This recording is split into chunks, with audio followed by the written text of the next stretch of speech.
தம்பி இந்த 2 machine எவ்வளோப்பா rate? இது 10,000 ரூபா, இது 5,000 ரூபாண்ணா. ரேட் ரொம்ப அதிகமாக இருக்குதாப்பா. நான் வேற கடைக்கு போகிறேன்ப்பா. சார் ஒரு நிமிஷம் இருங்க. எதுக்கு வெளியே போறீங்க? ரேட் ரொம்ப அதிகமாக சொல்கிறேன் சார். அவன் ஓனர் கிடையாதுங்க சார், அவனுக்கு எதுவும் தெரியாதுங்க.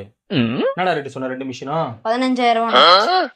சார் உங்களுக்கு நான் பெஸ்ட் ப்ரைஸ் பண்ணி தரேன், ஆஃபர் ப்ரைஸ். இந்த மிஷின் எடுத்தீங்கன்னா கண்டிஷன் சூப்பராக இருக்கும். 16,000 ரூபாய் பண்ணி தரேன் சார். அந்த மிஷின் கூட இந்த மிஷின் ஃப்ரீ. பரவாயில்ல சார், நல்லா இருக்கு சார் ஆஃபரு. இது கூட இது ஃப்ரீ. அப்படியா சார்? இந்த மாதிரி ஏதோ சாப்பிட்ற இன்னும் எவ்வளோ சார் இருக்கு? நிறைய இருக்கு.